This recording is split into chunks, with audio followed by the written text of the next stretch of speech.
Sharon. Sure. Those are names on all the Cameron Ingalls. Not on there. They can be called Yeah, on it too. yeah, that's it, I got it. Well, we call this meeting to order, and I think the first thing we need to do is have a prayer, and I'll ask Jason if he'll start us off with a prayer. Jason Thompson. Let us pray. Eternal Father, we thank you. We thank you, Master, for this wonderful day that you have created, this day that you have allowed us to see. We thank you, Father God, for bringing us here safely, giving us traveling grace. And we just thank you, Father God, for everyone that's here, allowing us to come together. And we pray in the name of Jesus that you bless our meeting this morning. All of these things we ask in your Son, Jesus' name. Amen. Amen. Thank you, sir. Well, we've got several guests today. As y'all can see, the room's full, but Senator Seymour, I saw him earlier. I think McLeod's here. Yes, sir. Glad to see you. Yes, sir. And an old friend of mine, former state representative Ted Foster. He and I go back many years as friends. Y'all see Ricky Flint used to be with us. He's here. And we just got a lot of other guests. Everybody welcome. So this is going to be a real good meeting. We got a lot of good things to discuss. Louisiana Commissioner too. The Louisiana Commissioner got introduced earlier. That's in Andy the, Brister? Andy Brister.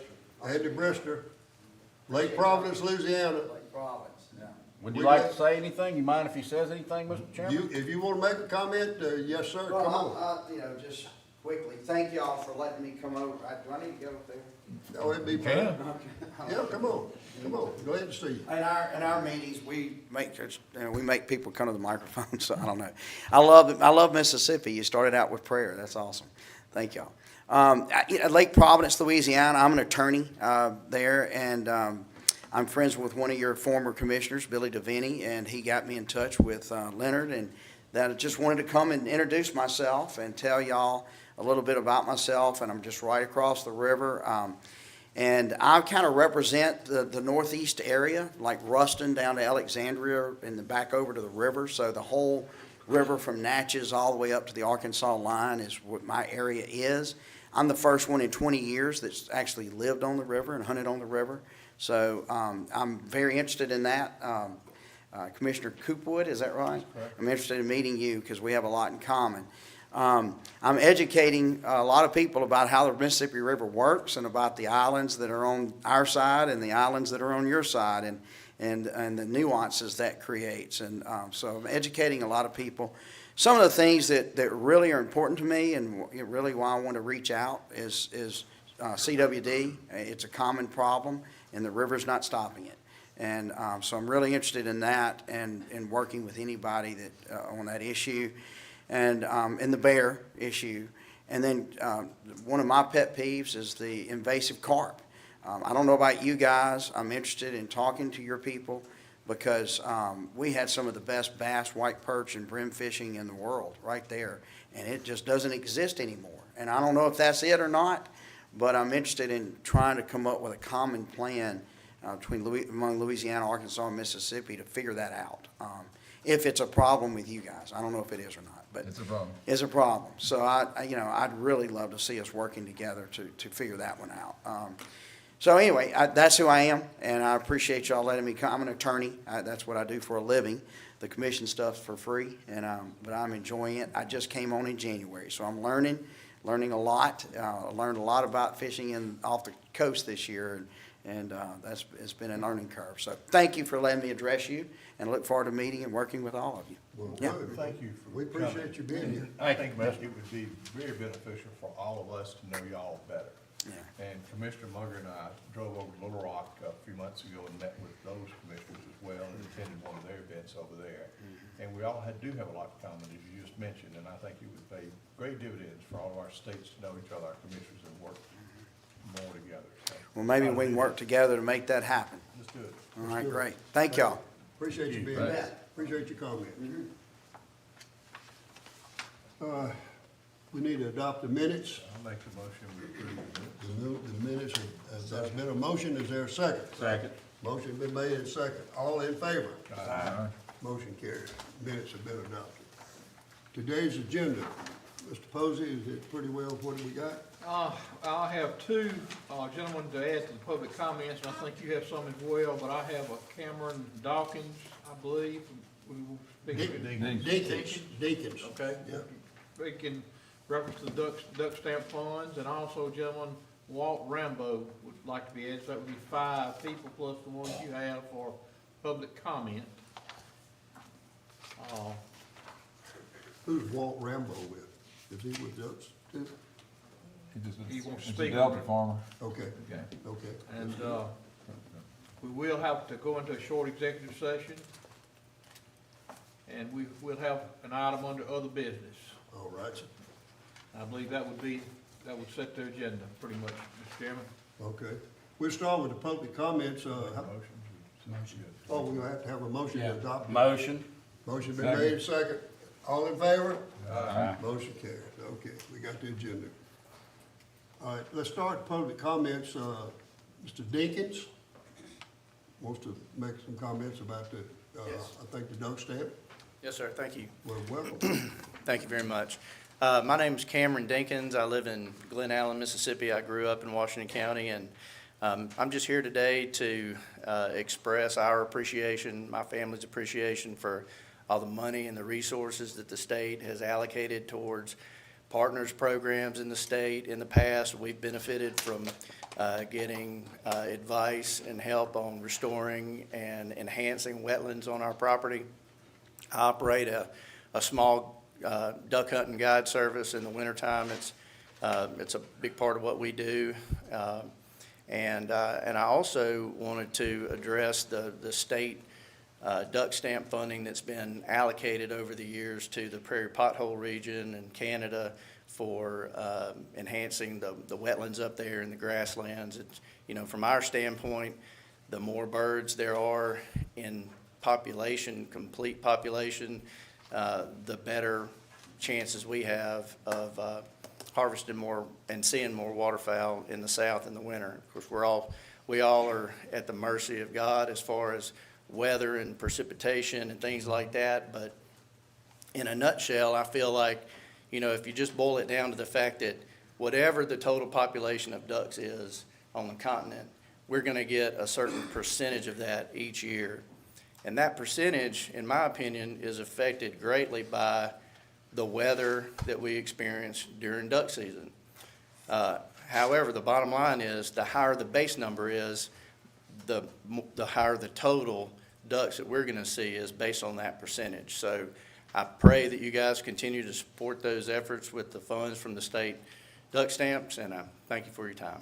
All right, sir. Thank you very much. Yes, sir. Appreciate you being here. Did you say somebody named Walt Rambo? Yes.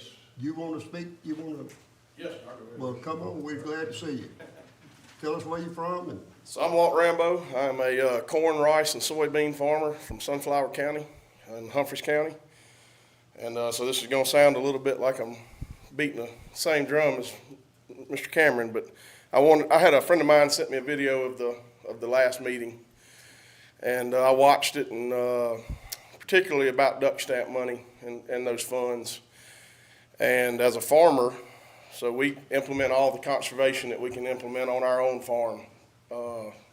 And we work with a lot of neighboring farmers to make sure that we create habitat, not only for ducks, but for geese and deer and everything else that we have there.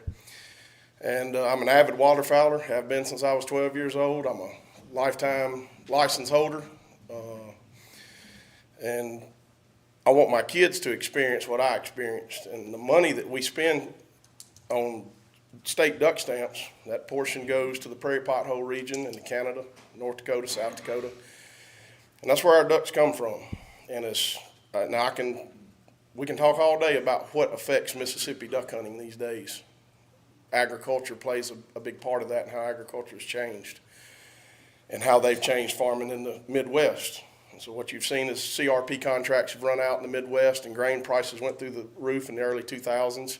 You saw a lot of land that was dedicated to, you know, pothole duck nesting areas that went back into farmland. We can't control that.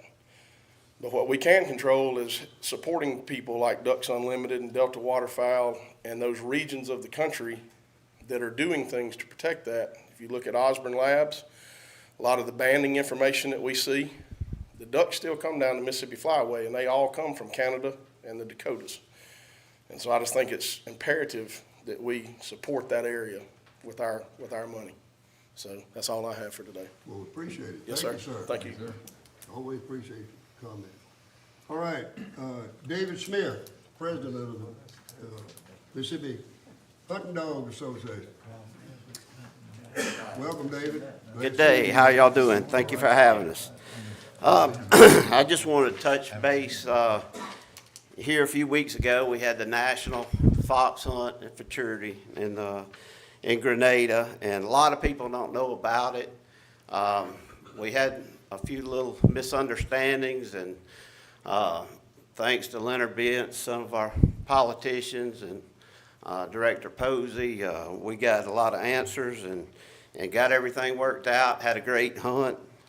Had 954 hounds for the 6-day event, and from 26 different states in Canada. And I just want to say everything went smooth and great, and we just wanted to kind of enlighten, and I got some folks here that really work hard on keeping up the Fox Preserve up there in the Forks of Grenada Lake, and I'm gonna give them a minute to speak also on some upcoming hunts. But they have a lot of big fox hunts throughout the year there, and when before this, and Director Posey and I talked about it, and Gary Wassam, which is the Grenada Tourism Director, they talking about just one of these hunts has in past has generated over 8 million turnaround. So it's big income to the area and the state of Mississippi. And we just wanted to enlighten all the commissioners and everyone on how big the fox hunting is in the state of Mississippi. Also how competitive it is throughout the hunters, and I don't know, them guys may correct me if I'm not mistaken, from 26 different states in Canada. Both winners were from Mississippi. In fact, a couple of the events, 8 out of the top 10 was from Mississippi. So Mississippi has got some excellent hounds and houndsmen in the state, and we just wanted to recognize to everyone about what goes on there, and we appreciate the future help and in any way we need it in that area for the fox hunts. And a few of them, there's a few more showed up, but Chris Graham, I think he's going, Chris, you step up. Charles Parker, also Darren Harrison, which is here, and if he may want to just speak. He's going to be the president for the All-American coming up, and Chris can tell you about that. And then I think Ted Foster and Hayes Nolan's here also, and Mike Smith, that all work in that area up there for those fox hunts. But thank you for your time, and I'm going to let Chris and some of these guys say a few things. Thank you, David. Go ahead, Chris. Good morning, Chris Graham. I'm from Vardaman, Mississippi. Just wanted to enlighten y'all a little bit. As David said, we did have a good hunt, went off with no problems. Appreciate all the help from y'all on that. But just to give y'all a little insight as to what we do, we're more than just there to fox hunt. We do a LeBonner hunt every year. In the last 8 years, we've raised over $650,000 has been sent to LeBonner Children's Hospital. That's a yearly event that we do. Other than that, we have the Futurity National there every year. We have the All-American every other year. Sometimes it comes back to back, but we have 4 local hunts besides the LeBonner hunt that we do. A lot of revenue comes into Grenada County, Yalobusha County, just from the hunters and the judges. I've actually got a statement here from one of the store owners there at Gore Springs about the revenue and what it means to his business and kind of what he took in that I could pass around to y'all if y'all would like to take a look at that. was just something, like I said, one store put together.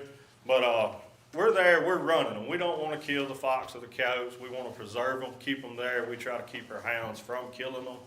It's a sport, it's a competition for, you know, we condition our hounds, run our hounds, but we're there to see who's got the best out of the United States and Canada each year.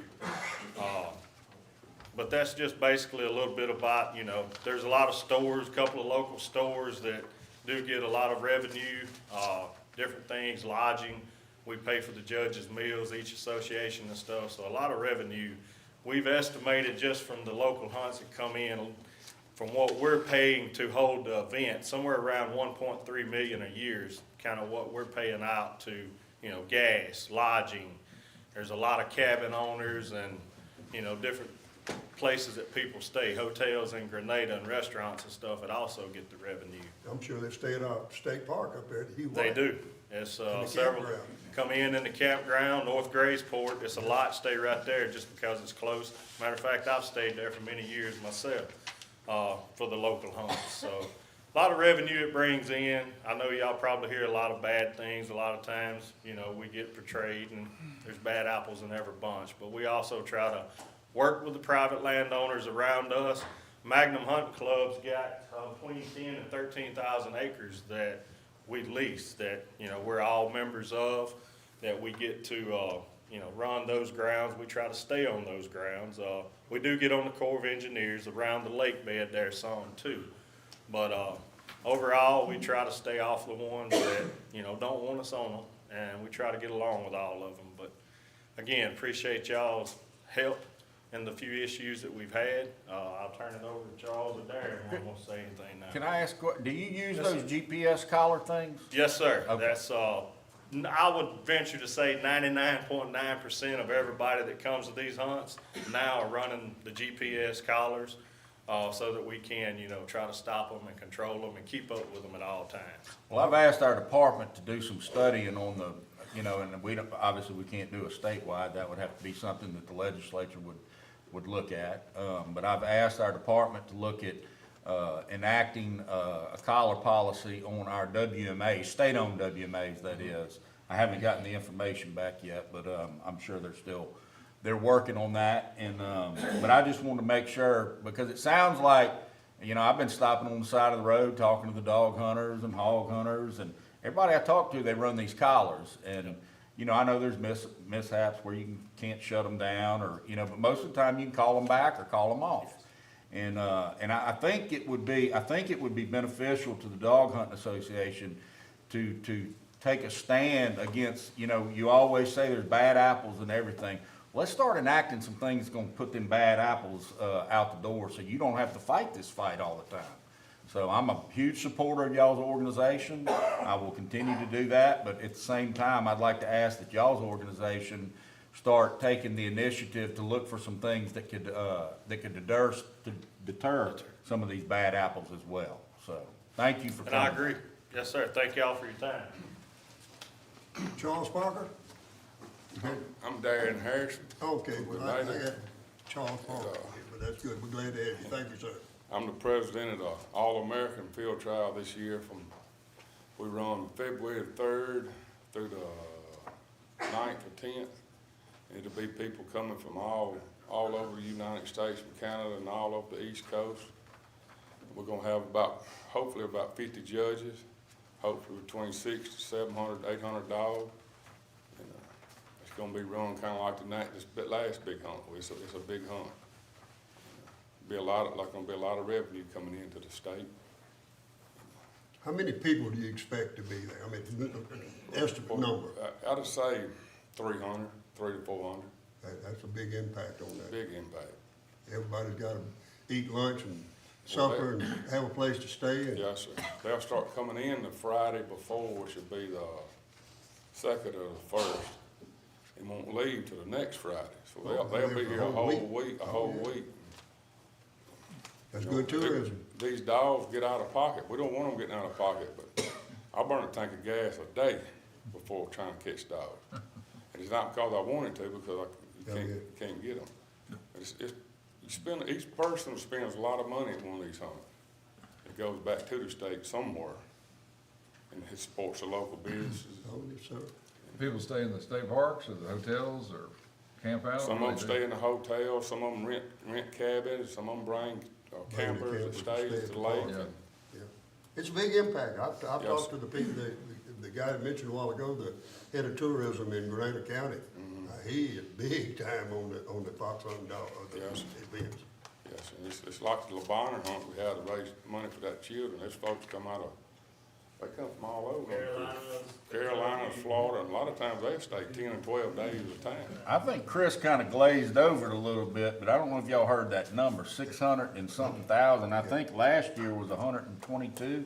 Is that right, according to my information I have right here? Yes, sir. 122,000. Totals between 650 and 680,000 that we have donated, To the Labonner. fox hunters have donated to Labonner. That is tremendous. And then Year almost before last, it 50,000 was friends in need. $143,000 raised in one day. Yeah. I don't know of anybody else doing anything any better than that. That's outstanding. Oh, y'all are giving money, and we're giving money to other things, so, appreciate what y'all do. You take the Labonner, everybody, my grandbaby's been up there. Somebody knows somebody's That's had a right. kid or something that's been up there to Labonner. Thank y'all for your time. Well, we appreciate you being here, you Yes, believe sir. me. That may be Charles. I'm Charles Parker. Yes, sir. We I'm really- president of the Mississippi Fox Hunters Preserve there in Yellow Bush in Grenada County. And we have a big kennel layer there that we house all of our hounds in. And I'm gonna emphasize one more thing. The tracking collars, GPS collars, we had 900-something hounds. There was one hound left out, and I'm working on catching it now. The owner couldn't catch it. It's over Carverville, Mississippi. But I've got a boy spotting him. I've got a live trap and go and catch it. We've got every hound out from down there. Used to, before we had the GPS, it'd be sometimes 20 hounds left with beep collars. But I emphasize that anybody that's hunting on the outside, use a GPS collar. We are, like he said, we had Magnum Hunting Club. It's got everything between the rivers, just about leased, as a lease up, all the way to the old game area, Kelly County game area, down to the point of the lake.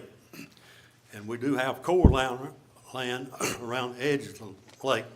You know, it's not that's a good bit of core land if you go around and measure everything, but I can't tell you how many acres it is. But we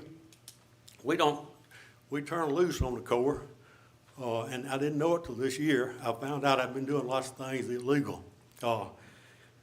This year, we had back when this is the 31st year that the National Inventory has been back here.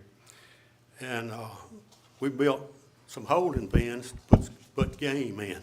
Started out, we were getting red fox, getting them permitted out of Wyoming or somewhere, bringing them in.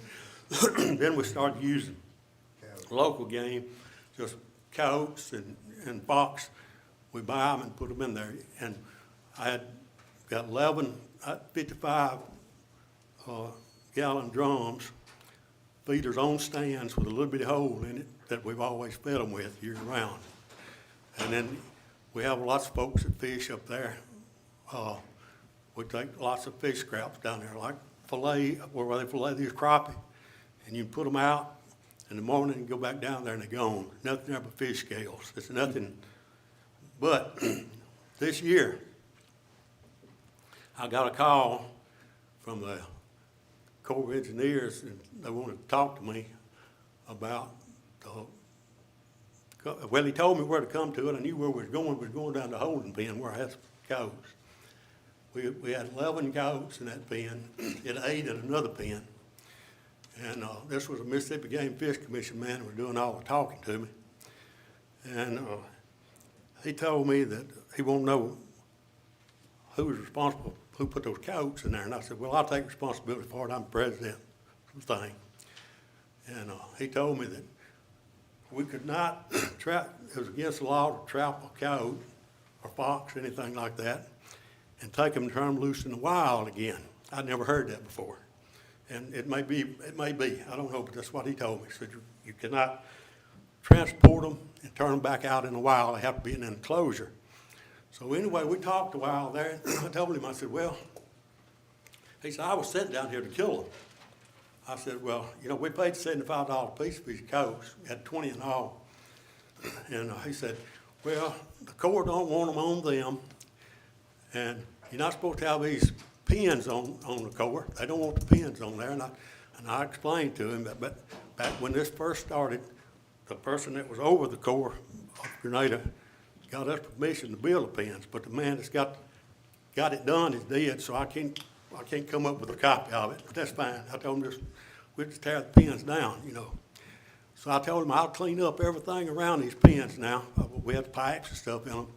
But I said, I'm 77 years old, and I'm not able to tear any pins down now. And he asked the game warden, asked the boy with the Corps, could y'all tear them down? And he said, yeah, we got a mini excavator and dump truck, we can come get them. I said, well, get them. I said, good. I said, we'll get them off of you. He told me I had to have a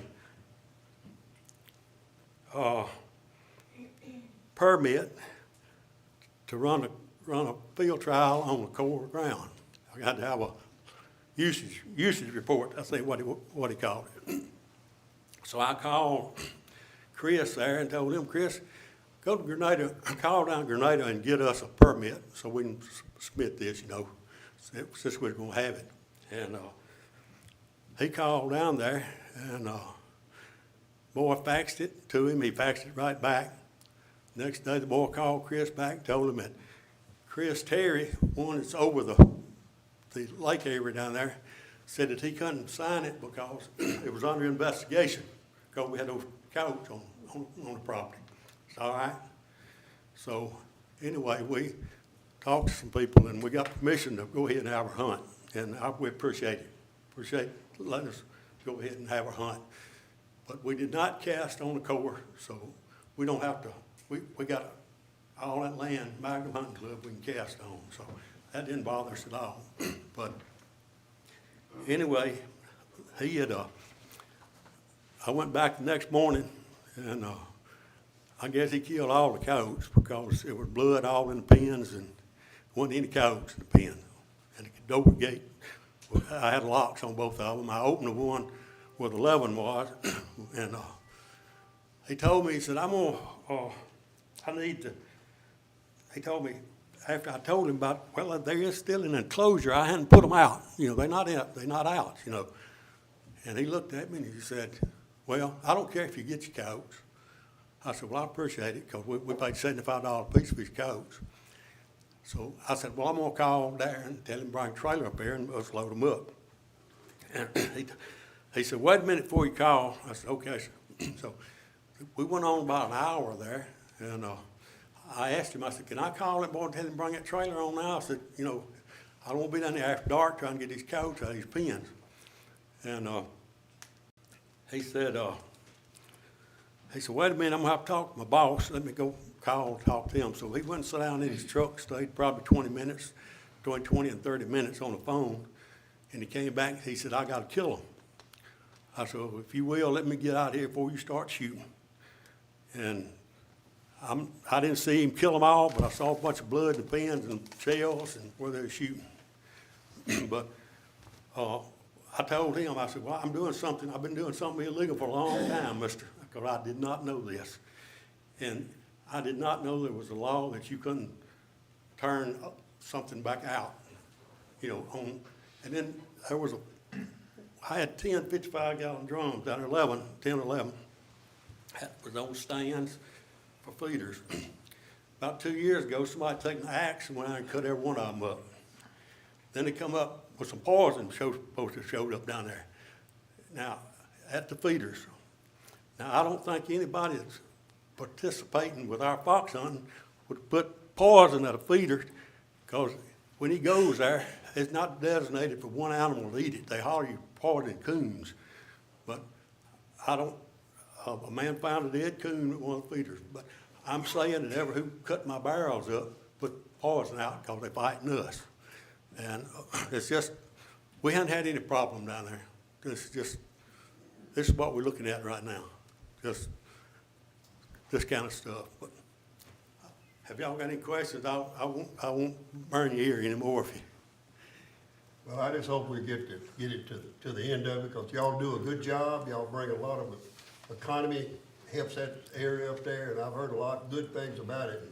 Well, I And appreciate I it. hope we won't have that run-in again, but I've heard that the pen was actually on Cole's property without permission. Now, Well, if the man that gave permission is dead, well, that's right.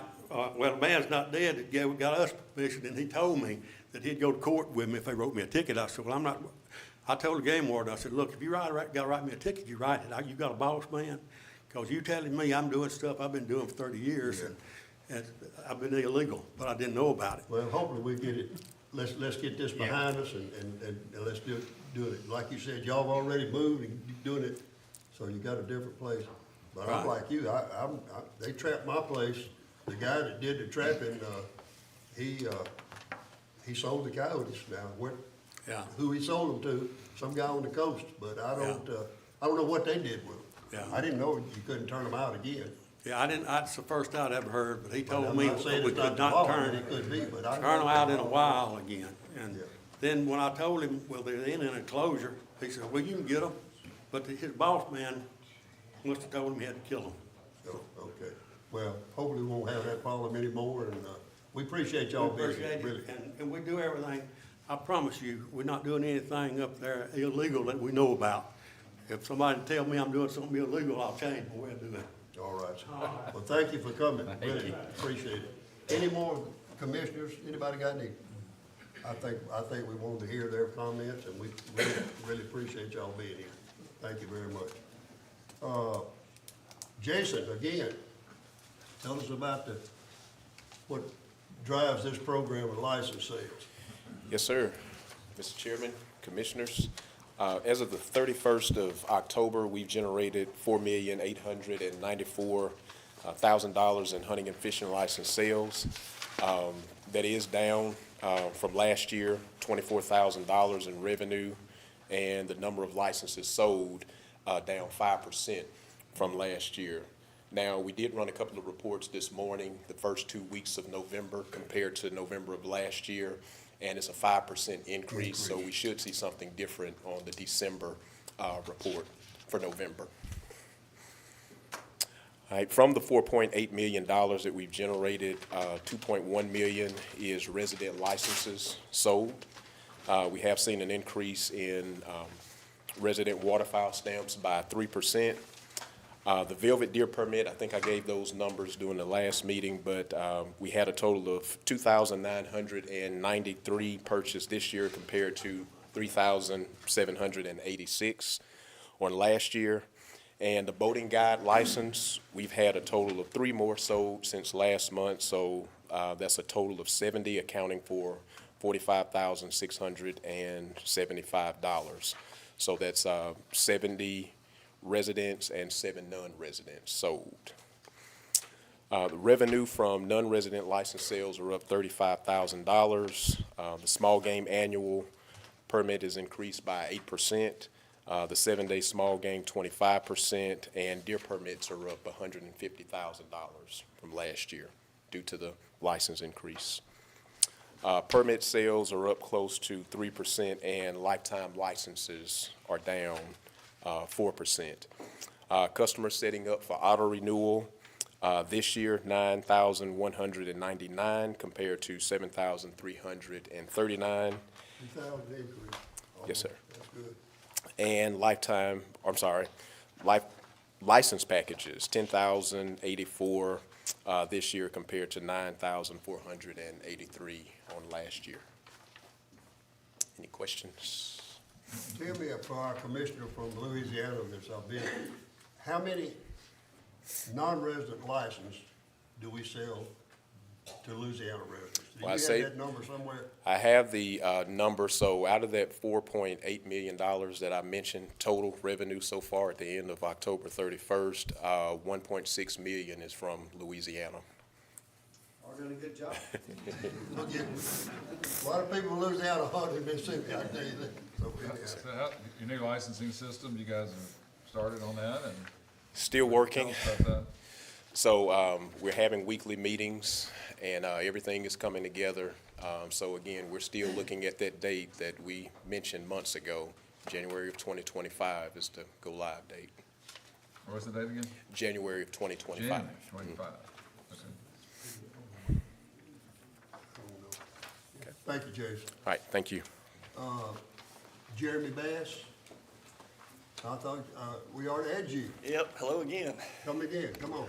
All right, I'm just gonna I piggyback think he's on, gonna talk about the license sales program that he was just talking about, the new program. a little bit, I'm gonna talk about a campaign.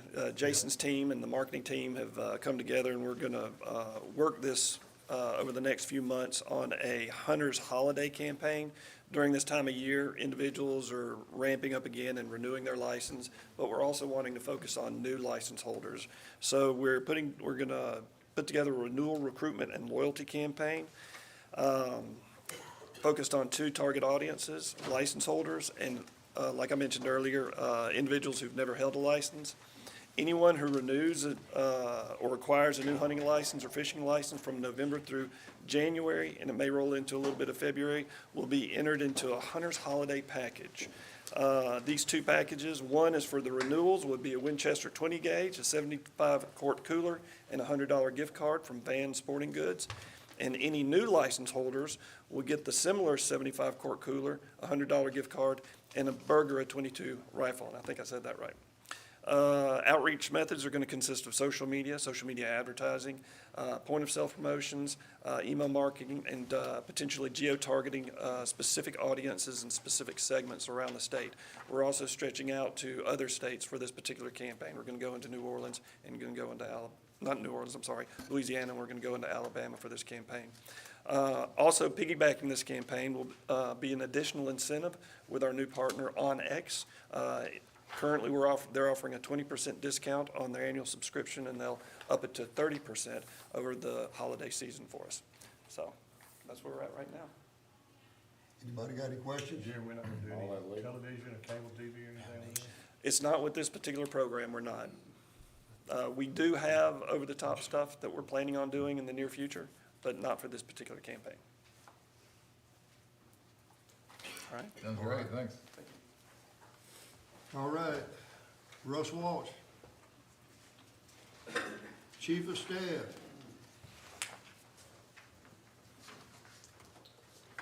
Morning, Russ. Morning, how are you? Good, sir. Thank you, Mr. Chairman, Commissioners.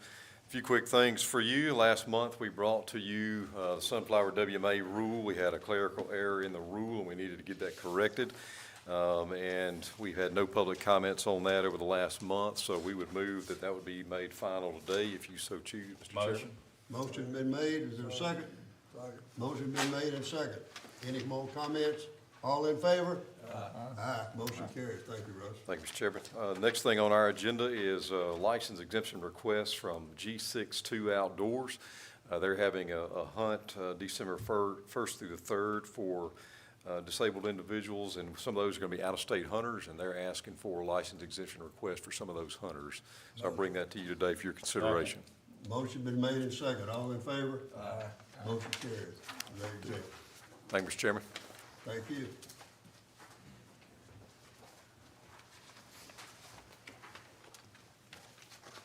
Hey, Brian Ferguson. I didn't see you, Brian. Glad to see you. Tell us a little bit about everybody's excited about the parks, I'm telling you. There's a lot going on. We're having a good time. We're having a real good We time. need to thank our legislature. By the way, the Lieutenant Governor told me all the information he got, he gets from you. He does. We do. We try to communicate as much as we can to all the branches of government. We do certainly appreciate them. I saw him a couple of times lately. Good, good. So just on a quick update, I did put a packet of information in your binders today, just of all the projects. What this is just a rundown of the amount of money that we've spent in state parks. So you got 3 sheets there in 3 different categories, and a total of about $67 million total in state park projects going on around the state. How much did you say? $67 million. 67 million? Yes, sir. Well, Rob, that'll carry us a long way down the road, because I was thinking one time we talked like 100 million or 150 something wild. We needed to get everything up to snuff, right? Right, so we're at about. This is infrastructure that number didn't take into account back in the day. So we still about $100 million in some deferred maintenance. A lot of it is improvements, things that we need. So we're going back to the legislature this year for a new request to make some improvements in some of the northern parks. But certainly we'll have about 5 parks that will be pretty significant changed about this time next year. And that's what those 3 pages will show, primarily those 5 parks, and also the museum that's going to have some significant changes too. But today I wanted to I brought 2 guests here today to introduce also. So last month we talked about some of our expectations and some of the things we wanted to try to do differently, and one of those was our partnerships and working with companies in the state of Mississippi to try to bring some new amenities and new things. So today we wanted to bring 2 people in on some of our retail space opportunities. So I want to first talk about a company called Bean Fruit Coffee Company. And this coffee is also in your box here. So please take it and enjoy it. It's really, really good. But the company was started by Paul Buns. He kind of described, I would describe as kind of an awakening from drinking one really, really good cup of coffee a long time ago, and decided to buy a coffee roaster. And through some trial and error, he made a really, really good cup of coffee. And we kind of found them by accident. So we kind of avid coffee drinkers over on the park side of the world. And we had been going to Whole Foods for about a year, maybe a little over a year, and we were drinking this coffee. And one day we ran out, and Whole Foods didn't have any. So we bought another bag, and we didn't like it as much. So we went online and looked for the coffee, and lo and behold, we found out that they were in Flowood, Mississippi. So we brought Matt here today, and he is the head of sales and training, and I want to introduce him to the commission and also to the public today because they have a small company here in Flowood, and he invited us to come to their roast. What is it, a roaster? Yeah, it's our roaster, yes, sir. And so we toured the facility and found out how they make coffee and had a lot of samples of coffee and got on caffeine high before we left. But we really, really enjoyed it, and so we've worked with Matt over the last few months to come up with our own coffee brand that we're going to put in our retail stores and our cabins statewide.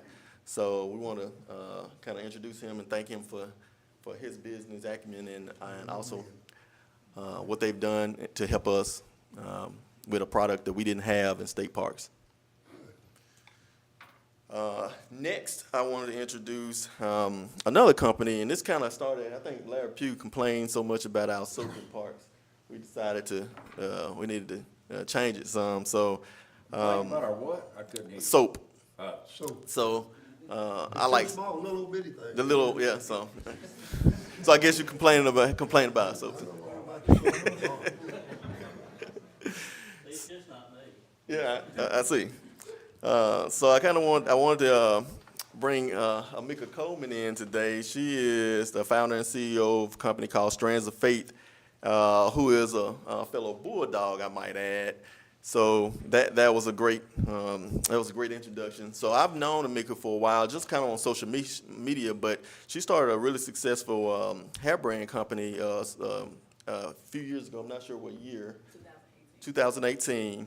And since then, she went from she got a degree at Mississippi State in microbiology and a master's degree as well, and also a degree in clinical research, and went from a pretty successful clinical researcher, and from just like most businesses, start some things that you enjoy yourself, and started doing some promotional stuff on social media, Instagram, and from there built a really successful company out of Pearl, Mississippi.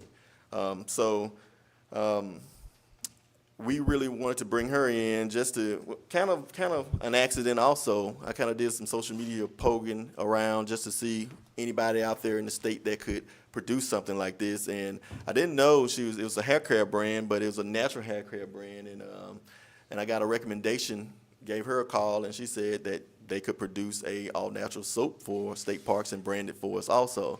So from there, we brought Amika in, and she came in and did a tour of the building and brought us a few, maybe 8 or 9, 10 different scents and colors and smells and all kinds of different things. And we settled in, and in your box there, we also have that state park soap too.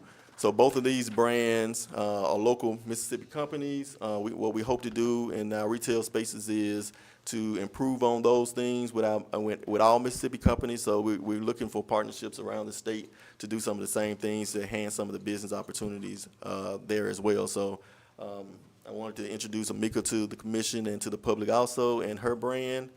And we look forward to doing some of the similar things with other companies around the state.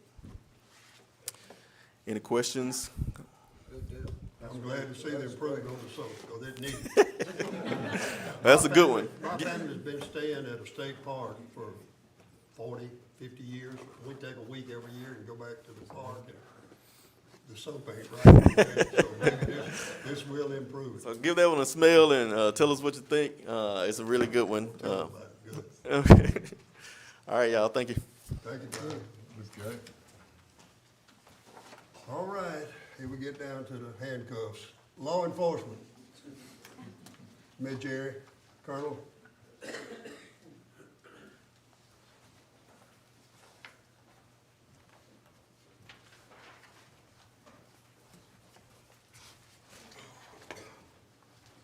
Mr. Chairman, Commissioners, good Colonel. morning. Go ahead.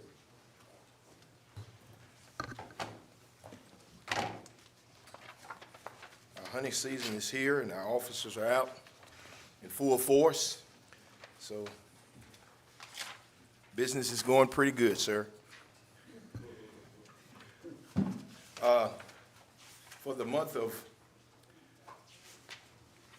October, the Law Enforcement Bureau reports for 378 citations were issued.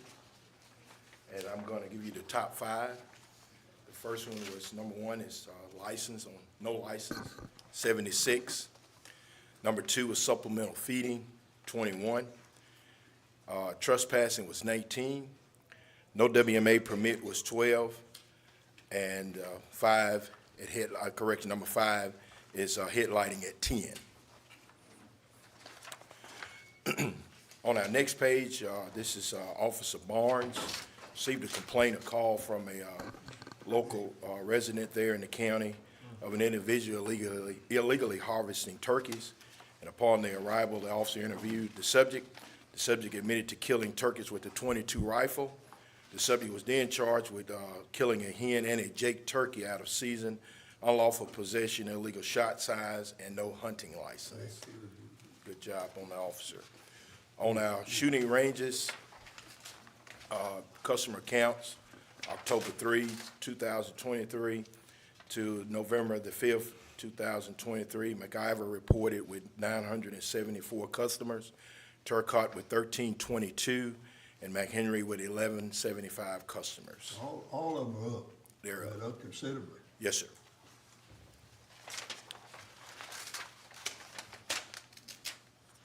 Okay.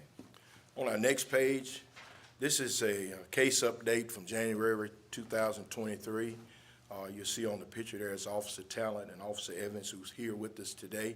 We'd like to recognize them for the work that they did on this case, where they seized 262 crappies that were illegally caught there at Enid Spillway. Also, we have Major Tracy Tullis. He's here as well. He's over our investigations, and they're going to come up and he's going to address we're going to go from start to finish with the case, and Officer Tullis is going to kind of tell you a little bit more on some more stuff that we're looking at doing in our investigations as it relates to repeat offenders on the hunting violations and fishing as well. So I'll let those guys come up and talk about the case if they are present.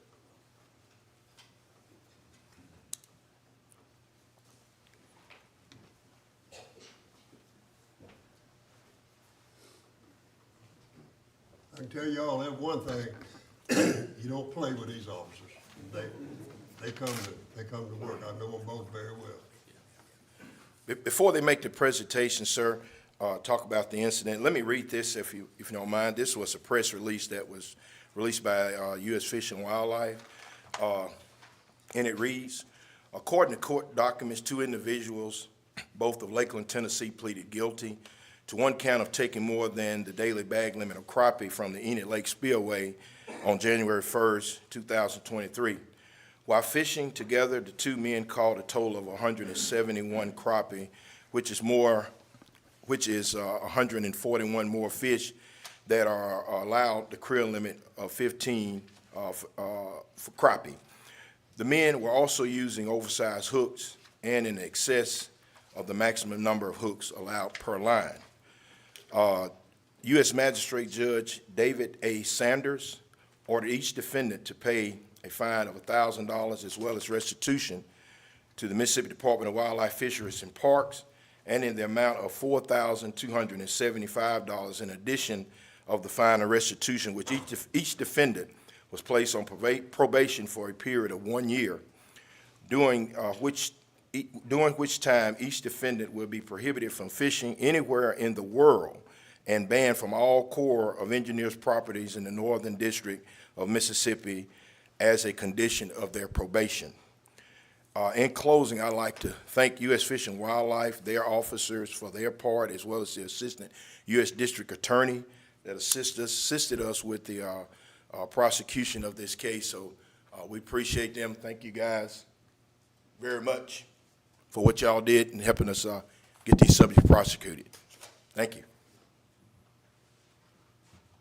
Morning, Mr. Chairman, Commissioners. I'd just like to take this opportunity to let you know, kind of follow up on what the Colonel said. Investigation has got involved with this case with these two officers, Officer Talent and Officer Evans, and help it assist them along with the U.S. Fish and Wildlife Service investigate this case and help move it through the U.S. federal court system. So I just wanted to reiterate that our investigations unit is here to assist our local county officers and our state and federal partners as well, and we're going to continue to reach out to them and be an asset to them with future investigations. Just wanted to make you aware of that fact here this morning. But not to take away from these gentlemen, just wanted to provide them to you so that you could ask them a few questions if you'd like in regards to this phenomenal case that they made. Well, I noticed this picture's made at night. So, was y'all up all night trying to catch these folks? Somewhat. I started looking at them about 9 o'clock, and I think by the time we wrapped up everything, got away from the jail, and started doing all our paperwork at about 3 o'clock in the morning. Yeah, well, that's what I figured. It was a night call. Yes, sir. Were they snagging or just baiting? Yes, sir, they were snagging out there. There was 3 individuals out there, side by side, out on the riff-raff on the rocks and things, spillway that night, snagging. And, just didn't know when to stop.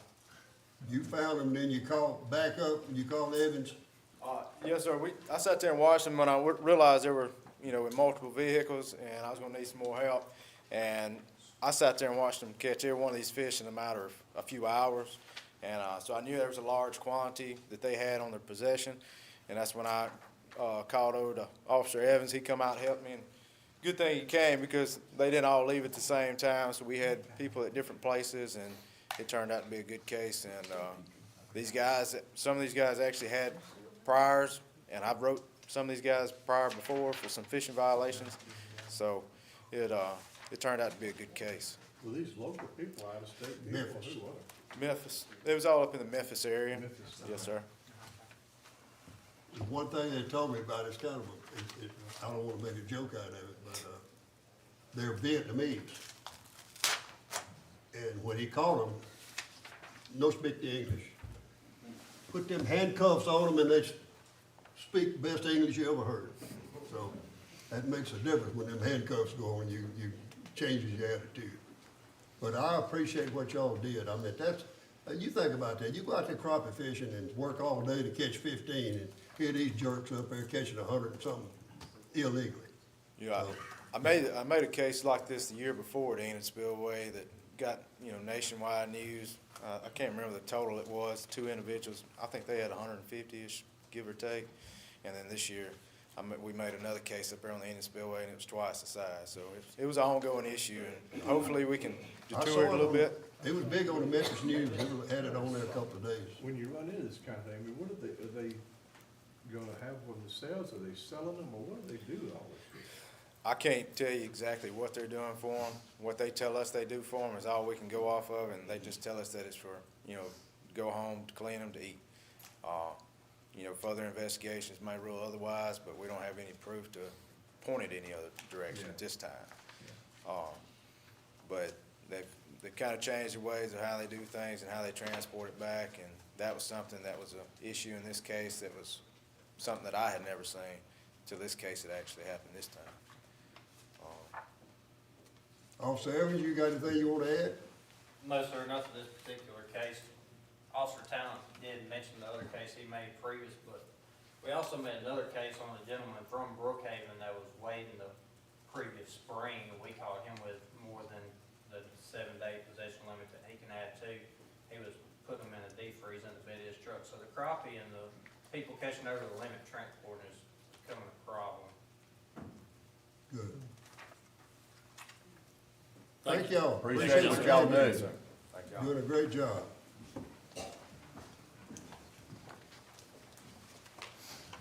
Mr. Chairman, Mr. Commissioners, at this time, we have reinstatements. We have 6 individuals that are here at this time.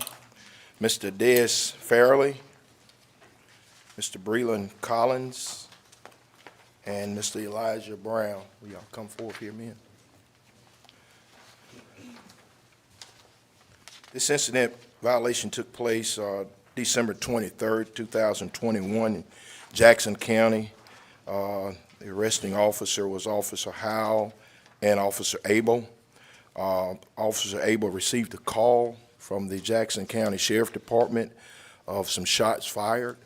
The deputy, once the officer went 10-8 and went en route, he contacted the deputy sheriff, and he came upon the deputy had the 3 subjects detained, and the investigation went from there. So at this time, I'll give these young men an opportunity to tell their side of the story. All right, sir. Yes, sir. So it was me and him in one truck, and it was him and another dude in another truck. And we split up. They went a different route than us. It was me and him. We went down by our friend's house that has a field. We went there.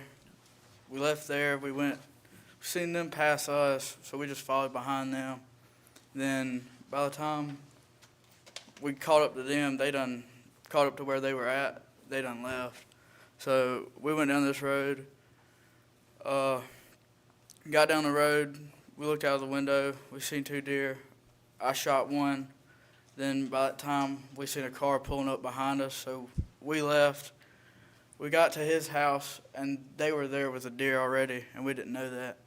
Then we pulled my truck behind the house, and the other dude's truck that was just sitting in front of the yard. Then we got there. The dude called the cops that were sitting in front of the yard that followed us to his house. Then cops showed up. They searched the yard, searched their vehicles. Cops called the game wardens. The game wardens came up about 3, 4 o'clock in the morning and wrote us tickets from there. Is that pretty well the story? Now, I want to hear from all Yes, 3 of sir. you. That's pretty much it. We, like I said, we split up 2 different vehicles. It kind of started out, we were hanging out, started out as a bet, didn't really think of the consequences. And then, so we went our separate ways, and me and the guy I were with, we shot a deer, went back to my house, and it was sometime after midnight, not sure what time. We were about to start cleaning it whenever them 2 pulled in the driveway, so we thought, like, they had a deer too, because that was kind of our goal at the time. And we asked them, and they were like, no, somebody's chasing us.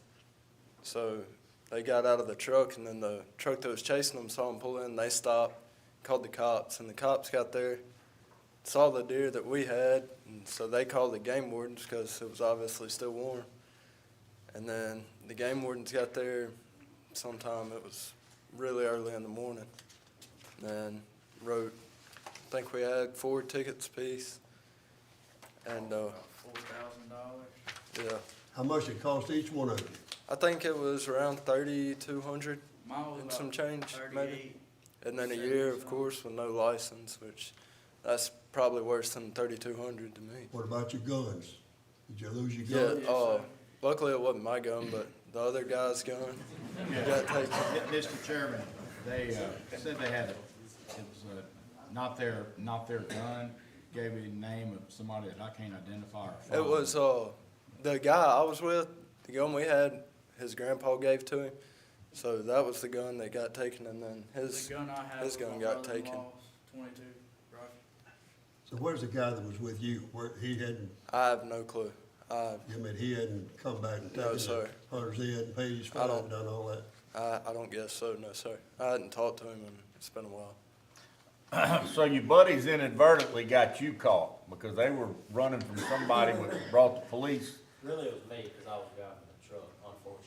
Okay, so you got your buddy caught and, all right, okay. Let's hear your side of the story, Elijah. Let me hear Well, you. I was with this guy right here, so my story's just about the same as his is.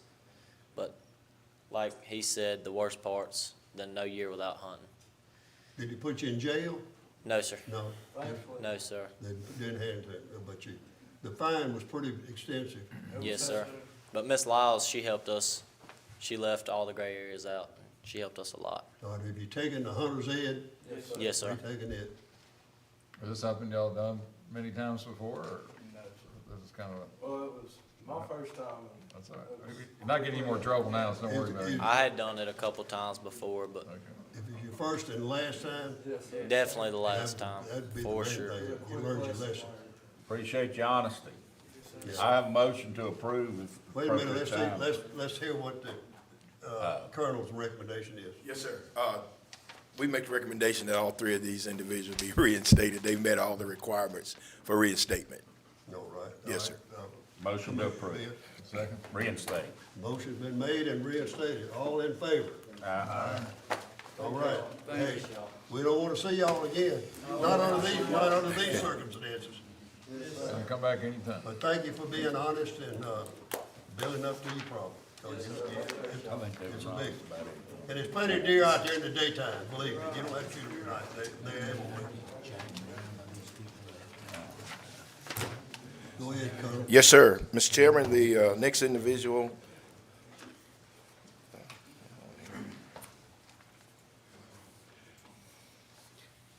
Mr. Cameron Crawley. Cameron Crowley, Walthall. This is, Pilot time. this incident happened November 27, 2020, in Choctaw County. The arresting officer was Mr. Adam Wright. Officer Wright had received a lot of complaints of hunting, illegal hunting. Choctaw County? Choctaw County, yes, sir. Yeah, I mean, it shows here he's from, well, he may be from Walthall, but he got caught in Choctaw. Oh, okay. I got it. Correct. Go ahead. Yes, sir. I want to make sure I was looking at the right one. Yes, sir. Yes, sir. He had, the officer had received several complaints of illegal hunting activity that was going on in the area. The officer went 10-8, did a stakeout in the area. By the time he got situated good, noticed some activity and observed a vehicle coming down the road, shining a light from the driver's side. The officer then, thereafter the vehicle passed, he pulled up behind the vehicle and made the stop. And Mr. Crawley was the individual that he had caught at that time, so I'll yield the floor to him to let him tell his story. All right, so Mr. Crowe, we'd like to hear your part. Yes, sir. It was, like he said, it was 2020, November 27th, and it was that night. I've been riding around town, you know, and my buddy at the time called me, and he was Not like, your buddy "Man, anymore. oh no, Go no." ahead, excuse me. So at the time, he called me and was like, asked me if I wanted to ride with him. He was gonna go hog hunting. He had some permission on some land. And I had been previously hog hunting before with a buddy of mine. His daddy's a big farmer down there. And, you know, he's got all the license and stuff to do that, and I've been with him, so I didn't think nothing about it.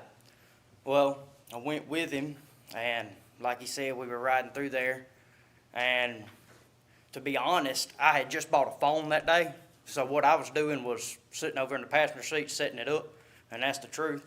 And he was pulling through there, shining the fields, and that's when we got pulled over. And, that's when we, game warden arrested us for, spotlighting and all that. And, Did y'all shoot? he shot a rabbit previously and had a rabbit in the back of the truck. But, no, sir. Did y'all shoot a deer? No, sir. But shoot you the had dogs? you had a loaded gun in the car. We did, he did. with a He had fire. two, yes, sir. He had two loaded guns in the truck with us. Yes, sir. Motion at the appropriate time. All right, we want to hear from the colonel if he told us that. Yes, sir.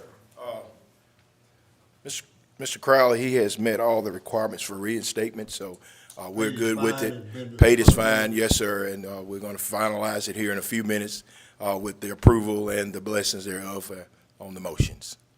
Is there any more questions from the commission? Motion to approve. Commissioner Bence makes a motion to be approved. Is there a second? Second.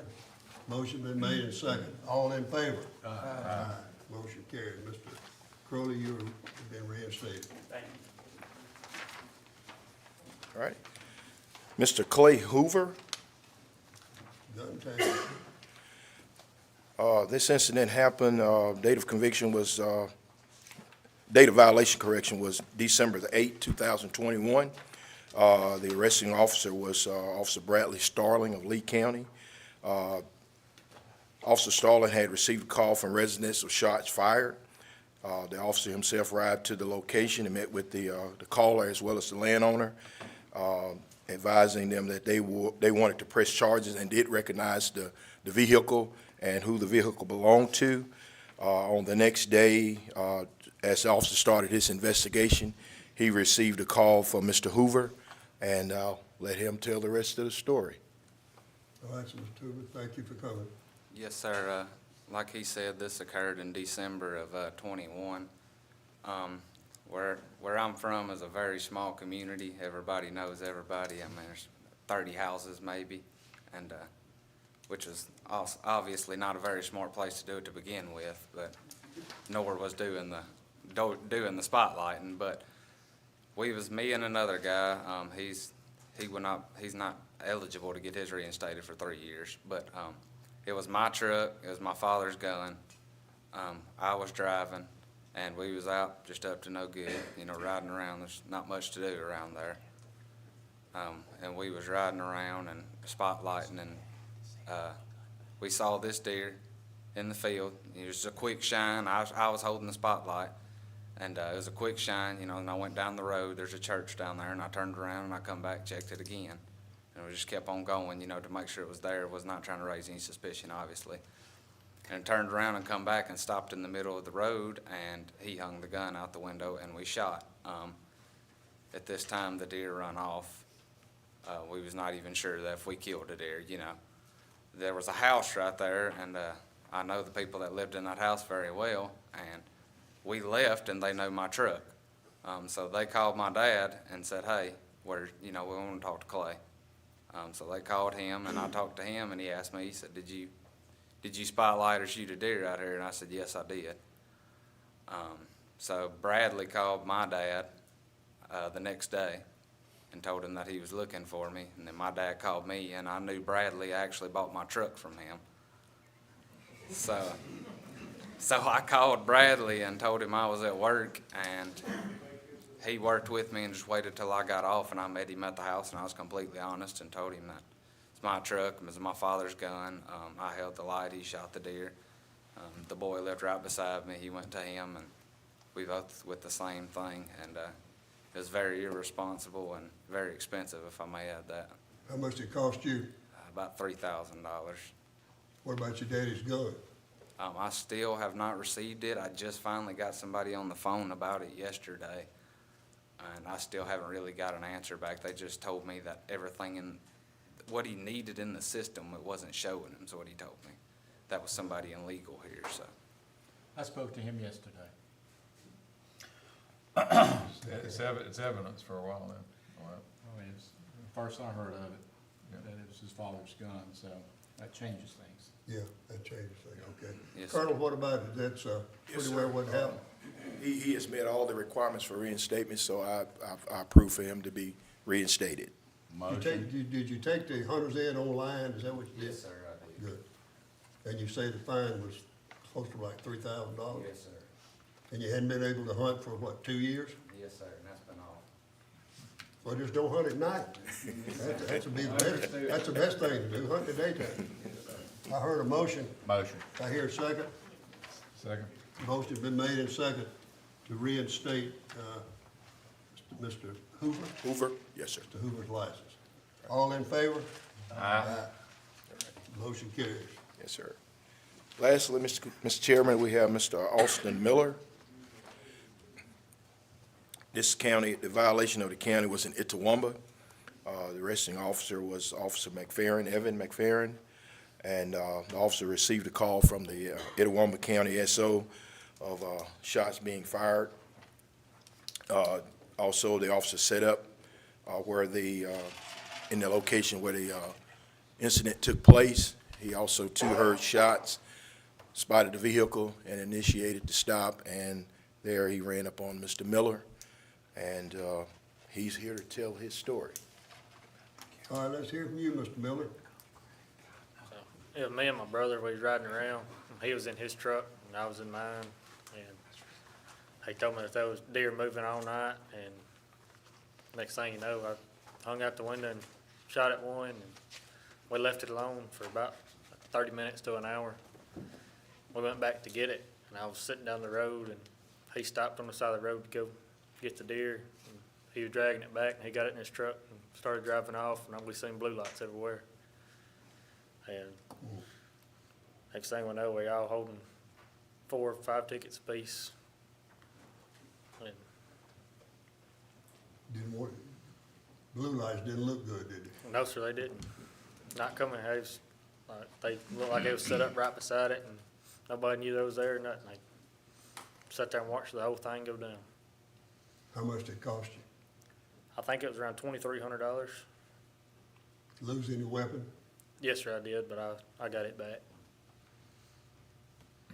Was you a doe or a buck, or what was It it? was just a little doe. Little doe. And how often have you done this before? That was my first time. That was my last time, too. Do you realize how dangerous it is shooting at night? Yes, sir, I do. You don't have any idea what could be behind it or in front or whatever. Yes, sir. It's just, there's too many deer out there. Go deer hunting in the daytime. Yes, sir. We hope to get your license back. Colonel, you got any more on this? That's it, sir. Just, we recommend him to be reinstated after he's completed all the requirements for reinstatement. So we're good with it. Motion. Motion's been made. Is there a second? Second. Motion been made and seconded that we reinstate Mr. Miller's license. All in favor? Aye. Motion carries. Thank you. Mr. I want to thank all of y'all for coming down here and being honest. It's, it's not easy, but you made a big mistake, and I hope you pass the word on to your buddies at home. Hey, put the gun up at night. Don't put the gun in your car at night. They just make you want to do something.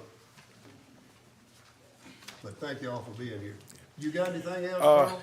Yes, sir. In closing, let me just say this. You heard me read these incidents that happened on the headlighting cases. I'd like to just say thank you to those residents, law enforcement that assisted our guys. This wouldn't have happened for us, the enforcement side of it, if we hadn't received those calls. We just tell everybody out there that's watching and listening, please call 1-800-BE-SMART. Report those violations to us, and our guys and gals will definitely come out and enforce those laws and issue those citations. We cannot and won't tolerate illegal activities going on in our state. That's what we're here for, to protect the resources for our future generations, and we appreciate it. And we're just looking for a good season this year for our sportsmen to enjoy safely and obey the laws of our natural resources. That's it. Thank you, Colonel. Thank you, sir. I think the population of the deer in this state is good. It's good. And I've heard from McKinley that everybody can kill 5 deer. You can kill 3 does and 2 bucks, and we're encouraging everybody to do that. Yes, sir. Normally you kill 1 deer and that's it, but we encourage it, because quite frankly, probably got too many. Too many. I don't How's population I don't in know. Glenn? I don't know that we got too many, I don't mean to say that, but. I the think population's up. I think Louisiana say we got a lot of deer, so. Hey, Dave. I want to ask you, how much money do you make off the Louisiana people in your department? What was it, Jason, 1 point? We making selling a license, I'm not sure how many we've ever caught. We did, we had one guy, one time, and he was actually working offshore on the East Coast. And he came all the way back and got his license reinstated so he could take his grandson hunting. And he was from Louisiana. But anyhow, yeah, hey, Dave. I got one quick question for Colonel Carter, is that Yeah. okay? Yesterday, we met with National Forest Service, the Mississippi Hunting Dog Association, and they told us that safety rules or whatever, that they adopted WMA regulations on public land. What David's trying to find out is, are we gonna enforce it on the state side, or is it just a federal enforcement rule? Well, we just gonna work with the forestry service on that. So there's your answer, that it sounds like we're gonna be enforcing that law. Well, they told us the opposite. They Well, said. I'd err on the side that we're gonna enforce the law, so you don't have to worry about it. That's what I would do. It's just crazy how this whole thing, nobody's been in parity on it, but, they said, Bolton and Shannon Clardy said only their officers was enforcing, well, the gun case rule and the 100-foot off the road rule. Mm-hmm. That's correct. Yeah. So, okay, so y'all not enforcing those? Not really. Okay. Yeah. Wait, whoa, hold on now. Colonel. Yes, sir. This is, and the only reason I get asked this 1,000 times, are we gonna enforce, is the Mississippi Department of Wildlife, Fisheries and Parks, law enforcement, gonna enforce the safety rule that was enacted by the U.S. Forest Service? Because there's some game wardens on the street that are telling David and them that they haven't been given a directive by the Department of Wildlife. And so it leaves these guys in limbo as to whether they're gonna be enforced by the state guys. And so I think we deserve to give them an answer. You know, I would err on the side that they're gonna enforce the law is what I would do, but, you know, We don't have a signed MOU with the Forest Service as of right now. So whatever new rules and Forest Service implemented that was prior to the deer season last year, we don't have the legality to enforce that as of right now. Okay.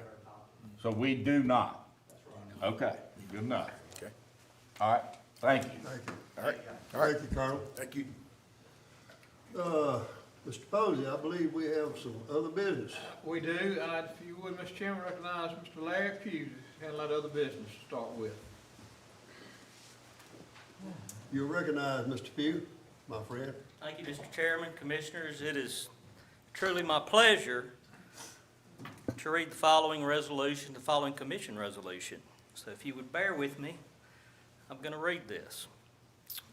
Whereas on November 3rd, 2011, Sharon Polson began her employment as an administrative assistant in the executive offices of the Mississippi Department of Wildlife, Fisheries and Parks.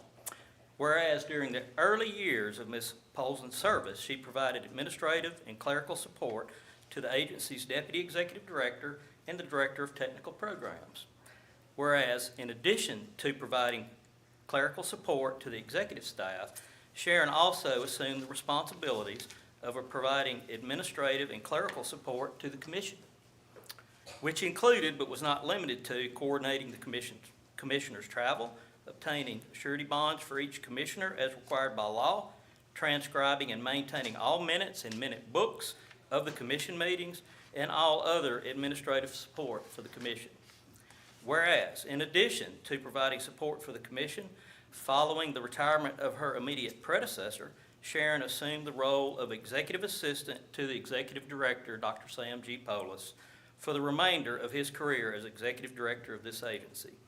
Whereas, having faithfully served the commission for the past 10 years, Sharon has become eligible to retire from state service and has taken the steps to do so effective November 30th, 2023.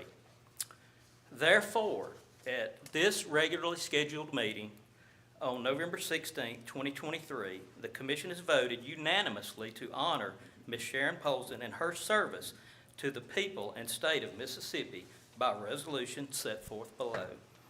Be it resolved that the Commission on Wildlife, Fisheries, and Parks find that Sharon has devoted her time and resources to serving the Mississippi Commission on and the Department of Wildlife, Fisheries, and Parks in a supporting administrative role for over 10 years. In recognition of her faithful service, the Commission acknowledges with gratitude and affection Sharon's career with the Department and extend to her our heartfelt congratulations and regards for all she has done for us. So resolved by unanimous vote of this Commission on November 16, 2023.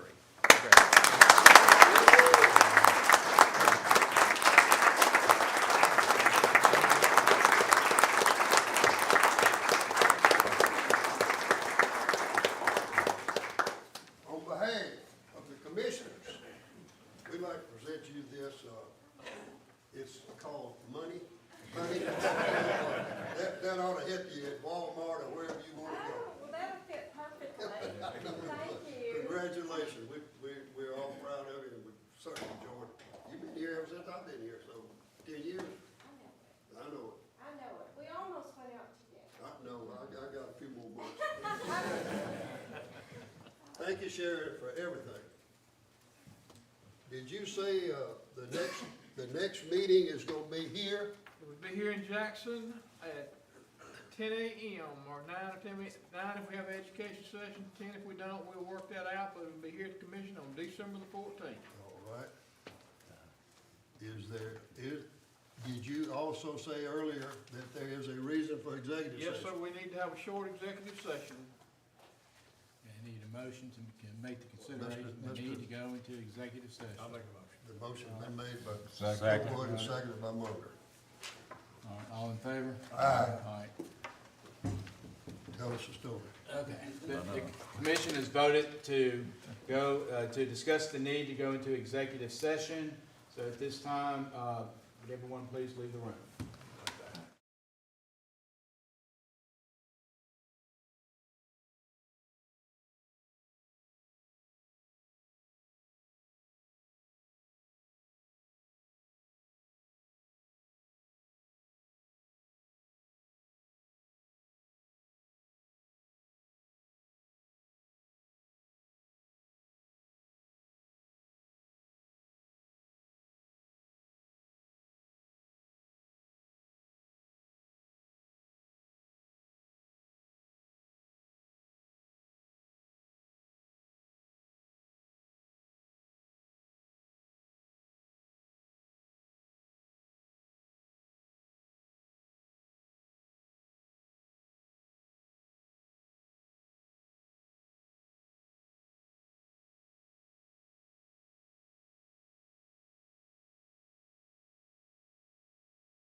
The commission's made, has gone to executive session to discuss possible I won't be purchase of talking to land. you, buddy.